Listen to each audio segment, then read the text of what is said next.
ఇక హెలికాప్టర్ ప్రమాదానికి గురైన ఇరాన్ అధ్యక్షుడు రైసీ మృతి చెందాడు. ఇరాన్ బలగాలు ప్రమాదానికి గురైన హెలికాప్టర్ను గుర్తించాయి. తర్వాత రైసీ కోసం గాలించాయి. కానీ ఆయన ప్రాణాలతో లేనట్లు ప్రకటించారు. రైసీతో పాటు విదేశాంగ మంత్రి కూడా మృతి చెందారు. సుమారు 20 గంటలకు పైగా గాలించిన తర్వాత రైసీ మృతి చెందారని ప్రకటించారు.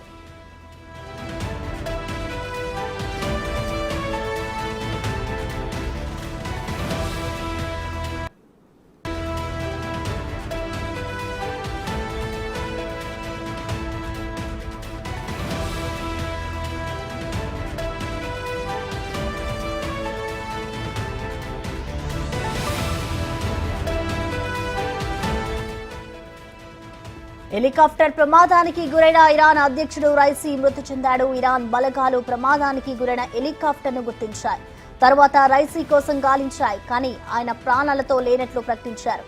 రైసీతో పాటు విదేశాంగ మంత్రి కూడా మృతి చెందారు. సుమారు 20 గంటలకు పైగా గాలించిన తర్వాత రైసీ మృతి చెందారని ప్రకటించారు.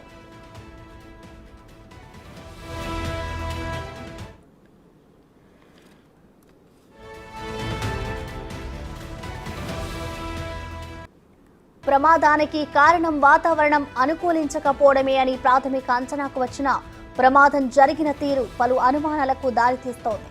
జోల్ఫా నగర సమీపంలోకి రాగానే రైసీ ప్రయాణిస్తున్న హెలికాప్టర్ ప్రమాదానికి గురైంది.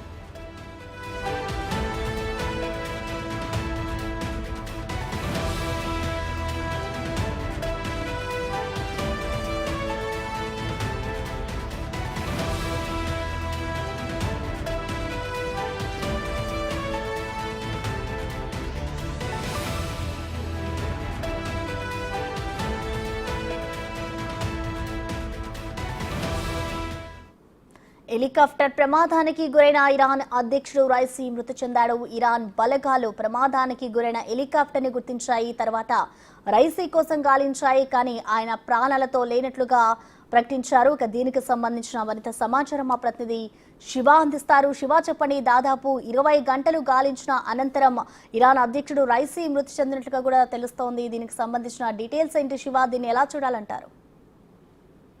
రైట్, నా ప్రశ్న, ఇరాన్ ప్రెసిడెంట్ రైసీ ప్రయాణించిన హెలికాప్టర్ కుప్పకూలిపోవడంతో దాదాపు 24 గంటల పాటు భారీగా సెర్చ్ ఆపరేషన్ చేసిన తర్వాత హెలికాప్టర్ శిథిలాలు అలాగే రైసీ మృతి చెందినట్లుగా, ఇరాన్ ప్రెసిడెంట్ రైసీ మృతి చెందినట్లుగా కూడా ఇబ్రహీం రైసీ మృతి చెందినట్లు భద్రతా బలగాలు తెలియజేశాయి. ఇరాన్ అధ్యక్షుడు రైసీతో పాటు విదేశాంగ శాఖకు సంబంధించిన ప్రతినిధులు కొంతమంది కూడా ఈ హెలికాప్టర్ లో వెళ్తున్న సందర్భంలో విదేశాంగ మంత్రి కూడా మృతి చెందినట్లుగా కూడా అధికార వర్గాలు ధృవీకరించాయి. సుమారు 24 గంటల పాటు కొనసాగించిన సెర్చ్ ఆపరేషన్ అనంతరం ఈ మృతదేహాలను, అలాగే ఈ జోల్ఫా అడవుల్లో హెలికాప్టర్ కూలిందని, అక్కడ అంటే పొగమంచు కొప్పేయడం వల్ల అక్కడ సహాయక చర్యలకు కానీ అక్కడ సెర్చ్ ఆపరేషన్ కొనసాగించడానికి ఇబ్బందికర వాతావరణం ఏర్పడడంతో అసలు ఏం జరిగిందని మొత్తం 20 గంటల పాటు సెర్చ్ ఆపరేషన్ నిర్వహించిన తర్వాత ఆ హెలికాప్టర్ శిథిలాలను, ఆ హెలికాప్టర్ శిథిలాల కింద చనిపోయి ఉన్న శిథిలమైన బాడీలను కూడా భద్రతా బలగాలు గుర్తించిన అనంతరం ఇబ్రహీం రైసీ మృతి చెందినట్టుగా కూడా అధికారిక వర్గాలు ధృవీకరించాయి. అంటే ఒక కార్యక్రమంలో పాల్గొని తిరిగి వస్తుండగా ఈ ప్రమాదం జరిగినట్లుగా కూడా అధికారులు తెలుపుతున్నారు. వారితో పాటు వచ్చిన మరొక 2 హెలికాప్టర్లు సురక్షితంగా గమ్యస్థానానికి చేరాయని, కానీ ఈ హెలికాప్టర్ ప్రమాదానికి గురవడం పైన కొన్ని అనుమానాలు అయితే వ్యక్తమవుతున్నాయి. అంటే అక్కడ ఏదైతే కూలిపోయిన హెలికాప్టర్ ప్రయాణిస్తున్న 2 వ్యక్తులతో మాట్లాడిన తర్వాత ఇరాన్ అధికారులు క్రాష్ సైట్ కోసం 22 కిలోమీటర్ల దూరంలో ఉన్న అడవుల్లోకి వెళ్లి అక్కడ మొత్తం సెర్చ్ ఆపరేషన్ నిర్వహించిన తర్వాత హెలికాప్టర్ కుప్పకూలినట్లుగా కూడా దీంట్లో ప్రయాణిస్తున్న వారందరూ కూడా మృతి చెందినట్లు వారు గుర్తించారు. అంటే ఇదే మార్గంలో ఈ హెలికాప్టర్ తో పాటు 3 హెలికాప్టర్లు వెళ్తున్నాయి. కానీ దాంట్లో వేరే హెలికాప్టర్ లో రాష్ట్రపతి ప్రయాణిస్తున్న హెలికాప్టర్ మిగతా 2తో సంబంధాలు కోల్పోయినట్లుగా కూడా తెలుస్తున్నారు. ఇక వారు ఈ హెలికాప్టర్ కోసం శోధించడం, అంటే అన్వేషించడం ప్రారంభించిన తర్వాత హెలికాప్టర్ లో ఉన్న వారిలో ఒకరితో విమాన సిబ్బందితో సంబంధాన్ని, అంటే వారితో మాట్లాడడం కుదరకపోయినప్పటికీ కూడా ఈ సెర్చ్ ఆపరేషన్ నిర్వహించిన తర్వాత ఈ హెలికాప్టర్ డోల్ఫా అడవుల్లో కుప్పకూలిపోవడంతో సెర్చ్ ఆపరేషన్ నిర్వహించిన తర్వాత ఫైనల్ గా ఈ హెలికాప్టర్ ప్రమాదానికి గురైంది, కుప్పకూలిపోయింది అనేది అధికారులు ధృవీకరించారు. అంటే హెలికాప్టర్ కుప్పకూలిన తర్వాత ఎవరికి కూడా అధికారిక సమాచారం అనేది ఇవ్వలేదు. ఎవరికి ఏం జరిగిందనే దానిపై మాత్రం ఎవరికి ఎటువంటి సమాచారం ఇవ్వలేదు. అధికారికంగా ధృవీకరించిన తర్వాత మాత్రమే ఈ అడవుల్లో హెలికాప్టర్ శిథిలాలు దొరికిన తర్వాత దాంట్లో ఎవరెవరు ప్రయాణిస్తున్నారు, ఎవరు ప్రాణాలతో ఉన్నారు, ఏంటి అనే దానిపై మొత్తం డీటెయిల్ గా వారు సెర్చ్ ఆపరేషన్ నిర్వహించిన తర్వాత మాత్రమే ఇరాన్ అధ్యక్షుడు ఇబ్రహీం రైజీ మృతి చెందినట్లుగా కూడా ఇరాన్ కు సంబంధించిన రాయబార కార్యాలయం అధికారులందరూ కూడా ప్రకటించారు. హెలికాప్టర్ ప్రమాదంలో చనిపోయినట్లుగా కూడా ఈ ప్రకటన విడుదల చేశారు. రైజీతో పాటు విదేశాంగ శాఖ మంత్రి కూడా ప్రయాణిస్తున్నారు కాబట్టి ఆయన కూడా మృతి చెందినట్లుగా కూడా అధికార వర్గాలు తెలియజేస్తున్నాయి. ప్రసన్న. Thank you Shiva.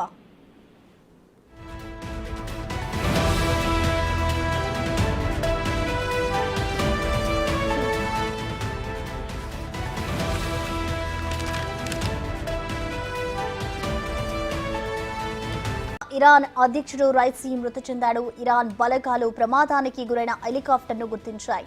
తర్వాత రైసీ కోసం గాలించాయి, కానీ ఆయన ప్రాణాలతో లేనట్టు ప్రకటించారు. రైసీతో పాటు విదేశాంగ మంత్రి కూడా మృతి చెందారు. సుమారు 20 గంటలకు పైగా గాలించిన తర్వాత రైసీ మృతి చెందారని ప్రకటించారు.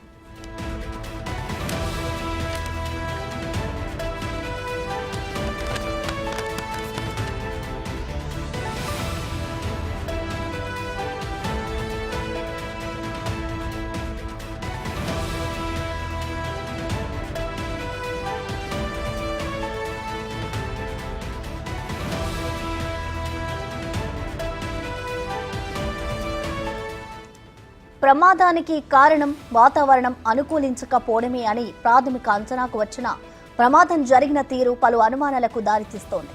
జోల్ఫా నగర సమీపంలోకి రాగానే రైసీ ప్రయాణిస్తున్న హెలికాప్టర్ ప్రమాదానికి గురైంది.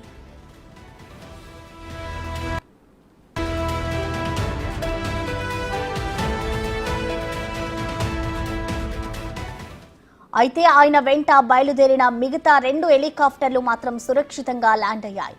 దీంతో అసలు ఇది ప్రమాదమా లేకపోతే కుట్ర అనే ప్రశ్నలు వినిపిస్తున్నాయి. ఇజ్రాయిల్, ఇరాన్ మధ్య తీవ్ర ఉద్రిక్తతలు నెలకొన్న సమయంలోనే హెలికాప్టర్ ప్రమాదం జరగడం కూడా అనుమానాలను పెంచుతున్నాయి.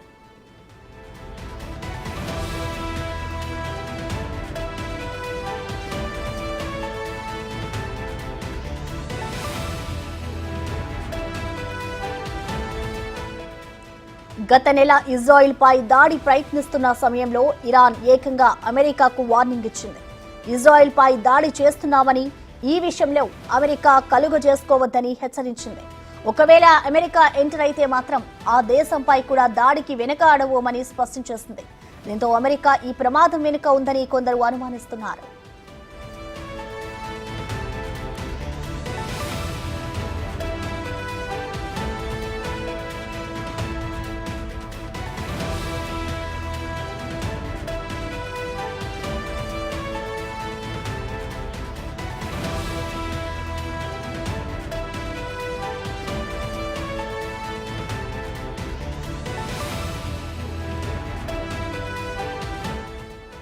హెలికాప్టర్ ప్రమాదానికి గురైన ఇరాన్ అధ్యక్షుడు రైసీ మృతి చెందాడు. ఇరాన్ బలగాలు ప్రమాదానికి గురైన హెలికాప్టర్ ను గుర్తించాయి. తర్వాత రైసీ కోసం గాలించాయి, కానీ ఆయన ప్రాణాలతో లేనట్టు ప్రకటించారు. రైసీతో పాటు విదేశాంగ మంత్రి కూడా మృతి చెందారు. సుమారు 20 గంటల పైగా గాలించిన తర్వాత రైసీ మృతి చెందారని ప్రకటించారు.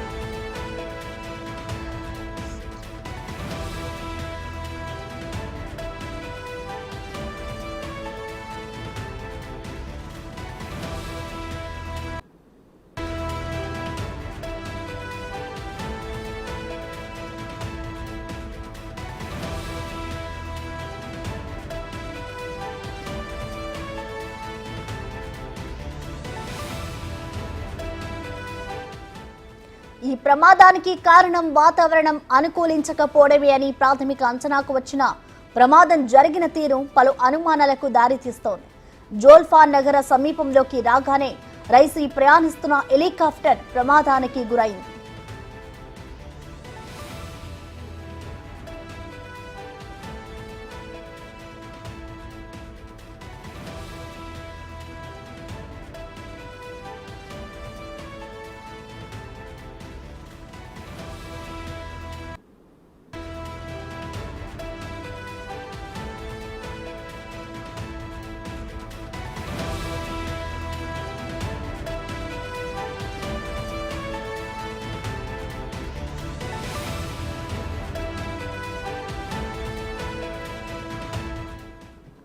హెలికాప్టర్ ప్రమాదానికి గురైన ఇరాన్ అధ్యక్షుడు రైసీ మృతి చెందాడు. ఇరాన్ బలగాలు ప్రమాదానికి గురైన హెలికాప్టర్ అయితే గుర్తించారు. మనం బిగ్ టీవీ స్క్రీన్ మీద చూసుకోవచ్చు. లెఫ్ట్ సైడ్ ఏదైతే కనిపిస్తుందో అక్కడ ఉన్న అధికారులు హెలికాప్టర్ కూలినప్పుడు వాతావరణానికి సంబంధించి అక్కడ కొన్ని కదలికలను అయితే గుర్తిస్తున్నారు. హెలికాప్టర్ క్రాష్ అయిన తర్వాత కూడా గుర్తించిన విజువల్స్ కూడా మనం చూసుకోవచ్చు. దానికి ముందు రైసీ కోసం అయితే దాదాపు 20 గంటల పాటు కూడా అక్కడ ఉన్న అధికారులంతా కూడా శ్రమించి రైసీ హెలికాప్టర్ ఎలా కూలింది, ఎలా వచ్చింది అనే దానిపై కూడా అక్కడ ఉన్న అధికారులు అయితే తేల్చే పనిలో పడ్డారు. ఆ తర్వాత హెలికాప్టర్ కూలిన గుర్తించారు. హెలికాప్టర్ కూలిన అక్కడ ఏదైతే ప్రదేశం ఉందో దాన్ని అధికారులు గుర్తించిన అంశాన్ని కూడా మనం రైట్ సైడ్ చూసుకోవచ్చు బిగ్ టీవీ స్క్రీన్ మీద. దీనికి సంబంధించి మనకి అప్డేట్ అందింది. రైసీ మృతి చెందినట్లుగా కూడా హెలికాప్టర్ కూలిన తర్వాత రైసీ మృతి చెందినట్లు కూడా తెలుస్తోంది. అలాగే హెలికాప్టర్ తో పాటు రైసీతో పాటు విదేశాంగ మంత్రి కూడా మృతి చెందారు. సుమారు 20 గంటలు పైగా గాలించిన తర్వాత రైసీ మృతి చెందినట్లు కూడా తెలుస్తోంది. ఇటు ప్రమాదానికి కారణం ముందుగా వాతావరణమే అనుకూలించకపోవడమే అని కూడా అందరూ ప్రాథమికంగా అంచనాకు వచ్చారు. కానీ దీని వెనుక ఏదో ఒక కుట్ర ఉంది అంటూ కూడా అందరూ భావిస్తున్నారు. ఎందుకంటే హెలికాప్టర్ రైసీ ఏదైతే హెలికాప్టర్ ప్రయాణిస్తున్నారో దానికి ముందు 2 హెలికాప్టర్లు సేఫ్ గా ల్యాండ్ అయ్యాయి. కానీ రైసీ ప్రయాణిస్తున్న హెలికాప్టర్ మాత్రమే ఈ ప్రమాదానికి గురైంది. సో దీనికి